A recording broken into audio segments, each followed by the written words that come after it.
As you can see, dozens of people showed up to protest the celebration.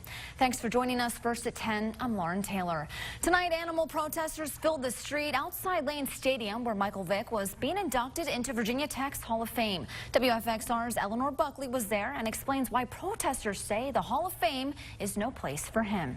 Thanks for joining us. First at 10, I'm Lauren Taylor. Bombshell allegations coming from President Donald Trump this morning. Now, did President Obama order wiretaps during Trump's campaign? It's all over emails and claims of an affair. Capitol Bureau reporter Evan Armour was inside the courtroom for tonight's Capitol Connection.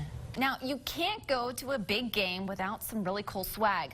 Well, John Kutchko, he joins us live from Houston, Texas, where people are grabbing jerseys and hats right before kickoff. Hey, John, good to see you. Today, one person was killed when a car drove into a crowd. Two state police officers died when their helicopter crashed just outside of Charlottesville. A former teacher accused of crimes involving a student turned himself in today in Danville. We first told you last night that Jonathan Good was indicted on charges of taking indecent liberties with a student at Westover Christian Academy. The 38-year-old is accused of sending inappropriate text messages to the 16-year-old and engaging in illegal physical contact on school property. And I'm Lauren Taylor. Tonight we're live from the Virginia Tech campus for the largest on-campus Relay for Life event in the world. Tonight there's going to be over 10,000 Hokies out here raising money for cancer research, and they're hoping to raise more than $500,000 tonight alone. In Lynchburg, we now know who bought a $1 million lottery ticket that was set to expire. Aubrey Barber is the lucky winner of the New Year's Millionaire raffle ticket. Virginia State Police are searching for a missing man from Lee County. Clayton Ray Baird is 81 years old and was last seen at his home in Pentington Gap. He's about 5 feet, 10 inches tall and 190 pounds. The first official day of fall, but it felt more like summer out there. Clay standing by in the Pinpoint Weather Center. Now, Clay, is it going to be fall or summer this weekend? Yeah. On to an update on the murder of a missing mother here in Roanoke. Today, the Franklin County Sheriff's Office confirms Brittany Freeney was murdered.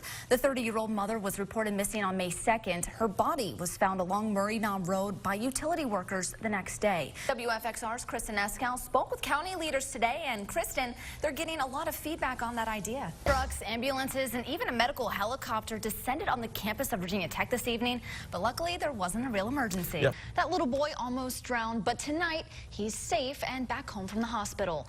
Thanks for joining us. First at 10, I'm Lauren Taylor. A really great crowd out there today. I know we had fun. A lot of people having a lot of fun, getting a lot of sun today. Lots of sun. Getting some sunburns. Clay's in the Pinpoint Weather Center. Clay, you're saying the heat's going to be cranking up even more tomorrow. It is. People didn't take my advice today. There's two people. I didn't get burned. Ah, yeah. Just this well, one. There's another guy. The administration also moving forward with new initiatives as he tries to put that testimony behind him. Fox News correspondent Kristen Fisher has the story. And I'm Lauren Taylor. Police at Virginia Tech are investigating 5 recent cases of sexual assault involving students. Update in Lynchburg to a burglary case we first told you about last night. Now take a look at your screen. These are the first images we're seeing of the suspects. Police are searching for multiple guys who they say burglarized a local Sprint store. Lots of volunteers braved the chilly weather this morning to help make a church more accessible for its handicapped members. And they're hoping these letters will prompt City Council to consider removing this Robert E. Lee Confederate statue. Now this statue, it's downtown and it sits right across the street from Roanoke City Council chambers. I'm in downtown Roanoke on Wells Avenue, and I am in the middle of banter going back and forth between Donald Trump supporters and Hillary Clinton supporters. Take a look at this right over here. Police tell me that they were chasing this guy up and down 581, both north and south in both directions. He finally got off at the Orange Avenue exit. He came down here to Orange and 12th, and that's where he crashed into a bunch of cars in front of this home. If you take a look behind me, this is still an active scene. Becky Travell, police have identified the man who was killed as 26-year-old Jermaine Lynn Black. The incident took place right here behind me at Monsters Bar and Grill just before 3 this morning. Investigators found that man had his eyes off the road for 12.6 seconds. And just to give you an idea of what that looks like, we're going to go ahead and break it down for you. If you're going 55 miles an hour and you take your eye off the road for 3 seconds, you've traveled 100 yards. That's the length of an entire football field.